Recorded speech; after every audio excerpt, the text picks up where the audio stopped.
जय श्री राधे सब वैष्णवन को जय श्री कृष्ण जय जय श्री वल्लभाधीश की श्री कुंभन दास जी की जय हो 84 वैष्णवों की जय जय Shri Radhe. Today is day 108 in the story of Kumbhan Das Varta, number 83 and part 9. One day, Sri Gokulnathji and Sri Balakrishnaji, both brothers, said to their father, Kumbhan Das ji has never been to Gokul. If he would somehow come here, then he would be able to have the holy sight of Sri Navneet Priyaji. Sri Gosaiji told them, Kumbhan Das is constantly immersed in their private pastimes, and he is inextricably linked to Sri Govardhanaji. Sri Gokulnathji piped up, let's try to get him to come. If we cannot, we will know it to be the Lord's wish. Sri Gosaiji said, you can try all you like, but Kumbhan Das will not cross over Sri Yamunaji. A few days later, Sri Gosaiji was in Gokul, and Sri Balakrishnaji and Sri Gokulnathji were in Jetipura. It was the 11th day of the bright half of the month of Vaishak. The brothers decided to try to take Kumbhan Das to Gokul. Sri Balakrishnaji spoke up. But how will we take him there? He will not consent to any form of transport. Sri Gokulnathji said, no, he will not take any transport, and also he is busy the entire day sitting with Sri Govardhanaji. He would never leave that to go anywhere. Tonight is a moonlit night, so let's all walk through the night. Let's try this and see what happens. Meanwhile, we will be able to have the company of such an accomplished Vaishnav as Kumbhan Das, and this can only be for the best. The two brothers then completed Sri Govardhanaji's services up to the end of the light ceremony before the Lord went to take rest for the night. They settled the Lord down for the night and then came out of the temple. They both took hold of Kumbhan Das's hands and began discussing the Lord's pastimes and the moods of Seva. Kumbhan Das became mentally immersed in these talks, while the brothers held his hands and began to walk him towards Anyor and on to Gokul.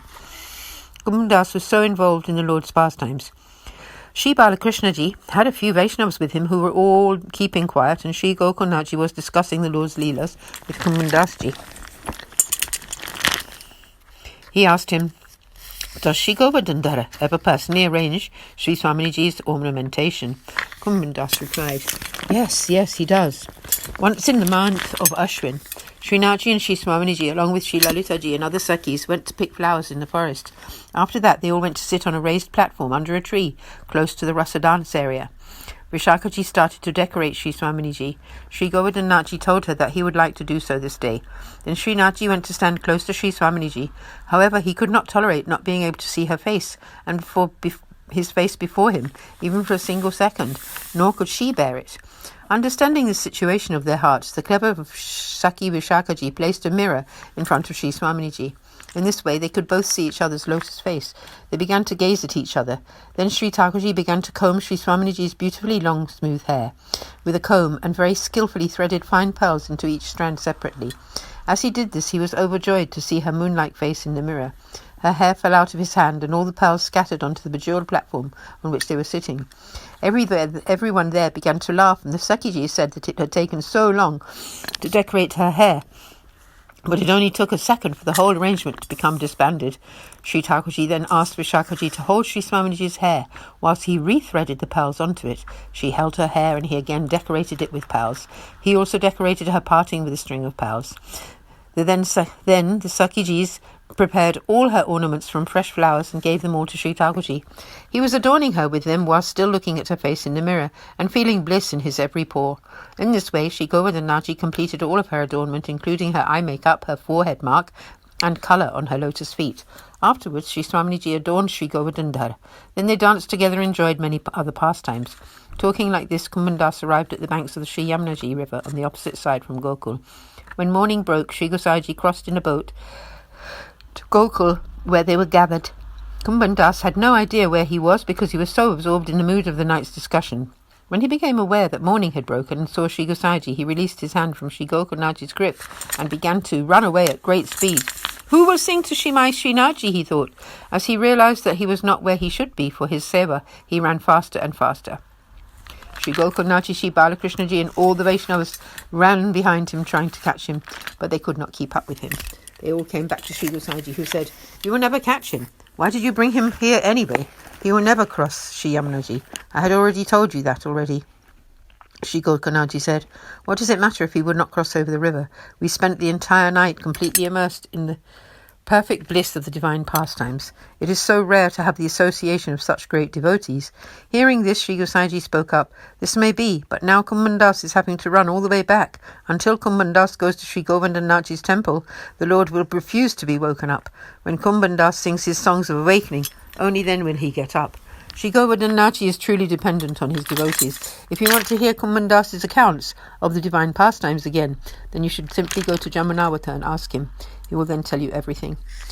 Sri Gokulnaji, Sri Balakrishnaji and the Vaishnavas all went to Gokul. Sri Gosaiji's swift horse was saddled and waiting on the river bank. So Sri Gosaiji mounted it and chased after Kumbhan Das. He caught him up and said, "Listen, you have never travelled this way before and you might lose the path. Therefore please run behind the horse." Kumbhan Das ran behind Sri Gosaiji's horse. In Jetipura, the priest Ram Das had bathed in order to go up to begin the services, but again his state of purity got broken. He had to bathe again, and in so doing, 2 hours passed. Sri Gosaiji then arrived at the mountain, dismounted and bathed before going up to the temple. When he got there, he saw that Ram Das and all the other temple servants had bathed and were standing there. Sri Gosaiji asked, "Oh, Ram Das, why are you so late in Seva today?" Ram Das supplicated, "Oh, Maharaj, I really do not know what happened here. I bathed 4 times, and every time I entered the Seva, my purity was spoiled. I have bathed for the 5th time now. I really cannot say how this came about." Sri Gosaiji replied, "These strange occurrences are the wonderful connection of Sri Govardhanaji and Kumbhan Das." Sri Gosaiji then had someone blow the conch, and he proceeded to wake Sri Govardhanaji. Kumbhan Das was singing a song about his arising. The Lord got up. Kumbhan Das was overjoyed in his heart, feeling that he had served the Lord through his compositions. Sri Gosaiji made all the seva up to the Lord's lunchtime, and the next day was the appearance day of Sri Lord Narasimha Devji. He prepared Srinathji's dress from head to toe in saffron colour. He completed the whole day's service. And so it was that Kumbhan Das did not so much as get to set foot in Gokul. He was too absorbed in the loving mood of serving Srinathji, and in this way Kumbhan Das was the recipient of great grace and a highly accomplished Vaishnava. Part 10. Once when Kumbhan Das was sitting in his fields in Parasoli, Sri Govardhanaji was playing there in front of Kumbhan Das. The time for the afternoon services arrived, and Kumbhan Das got up to go to Sri Giriraji. But Srinathji said to Kumbhan Das, "Where are you going?" He replied that it was time for the Lord's afternoon services, and so he was going up to Sri Giriraji to have the holy sight of Govardhanaji. Sri Govardhanaji said, "But I am here in front of you. Why do you have to go there?" Kumbhan Das answered, "Oh, Maharaj, you are here playing and letting me see you, and that is your great grace. But if you should run away, then what should I do? What could I do? In the temple, however, Sri Acharyaji has established your presence there, and so you cannot leave as such. And it is there that you grant everyone who comes to your holy site. It is because of my attachment to having your sight in the temple that you now gracefully come to my home. When you let me have this experience of your sight, it is because of my seva in the temple and your holy site there. Therefore I have to go there." Sri Govardhanaji laughed. "Oh, Kumbhan Das, your love for me is purely divine, and I cannot be without you for a single second." The two of them, Kumbhan Das and the Lord, walked together from Parasoli to Sri Giriraji. They reached Govind Kund, and when the conch shell sounded, Sri Govardhanaji went up to his temple. Kumbhan Das accompanied him as far as Anyor. From there he climbed up to the temple to have his holy sight. In this way, Kumbhan Das was a superb devotee. Part 11. One day, a gardener came to Parasoli carrying a basket of 200 fat and juicy mangoes. He put the basket down near Chandra Sarovar and began to shine up the mangoes with a cloth. At that time, Kumbhan Das, having completed his temple service for the Lord's lunchtime, came to the lake to drink water. When he saw those mangoes fit to be offered to Srinathji, Kumbhan Das asked the gardener how much they were. He replied that he was taking them to Mathura, where he would sell them, but not for less than 10 rupees. Kumbhan Das did not have any money on him, so what to do? Then he contemplated Srinathji's form in his heart and said, "Oh, Maharaj, these mangoes are lovely. They are worthy of being enjoyed by you, for you are the ultimate enjoyer of all that is best. Please do enjoy these mangoes." Sri Govardhanaji then came there and ate them all. The gardener did not realize this. He packed them back in a basket and set off for Mathura. It was evening when he got there. One Rajput came from Mathura, from Mart village, for some work. When he saw the mangoes, he asked the gardener how much they were, and he replied that he would not accept less than 10 rupees. The Rajput bought the mangoes and then took them to the banks of the Sri Yamunaji river. To his companion, a Sanodia Brahmin, he gave 100 of them. Both the men kept 50 mangoes to take home and sat to eat 50 mangoes each there on the banks of Sri Yamunaji. After that, they both took rest for the night in a nearby shop, and whilst they were sleeping, both of them had a vision. of Srinathji. When they were both awake, the Rajput asked the Brahmin if he had seen anything in his sleep. The Brahmin replied that he had had the holy sight of Sri Govardhanaji. The Rajput asked of him where Sri Govardhanaji resides, and the Brahmin told him that Sri Govardhanaji's temple was on top of the Sri Giriraji mountain, whose circumference is a distance of 14 miles. The Rajput scolded the Brahmin. "You must be some kind of idiot to be wandering around still, even after having seen that Lord. I have only seen the Lord in a dream, but I feel as if I cannot live without him. I would give you all the mangoes and 5 rupees on top, if you will take me to see him." The Brahmin agreed. The next morning, the Rajput gave the Brahmin the 50 mangoes. The Brahmin took all of the mangoes to his home in Mathura, and then came back to the Rajput, where they both set off. They reached Sri Govardhanaji's temple in the evening and were able to have his holy sight just before he was to retire for the night. Srinathji stole away the Rajput's heart. When the temple closed, the Rajput gave the Brahmin his sword, clothes and 5 rupees. He kept only 10 rupees for himself. The Brahmin then set off home and returned to his house in Mathura. The Rajput, on the other hand, dressed in a single lower garment and went to stand at the foot of Sri Giriraji near the Dandavati Shila. At that moment, Sri Gosaiji, having concluded the day's services, came down from the temple. The Rajput fell at his feet, saying, "O Maharaj, I have been wandering around aimlessly for a long time. Please now accept me and let me stay close to your feet." Sri Gosaiji answered him, "You have been graced by the devotee Kumbhan Das, and thus your condition. You are most fortunate." Sri Gosaiji took the Rajput to his sitting place and initiated him with the Lord's name. The Rajput gave the 10 rupees to Sri Gosaiji, but he said, "You keep these 10 rupees because they are all you have. You gave all the rest to that Brahmin." The Rajput, having bowed to Sri Gosaiji, said, "What am I going to do with this money now? I am asking shelter in you alone now.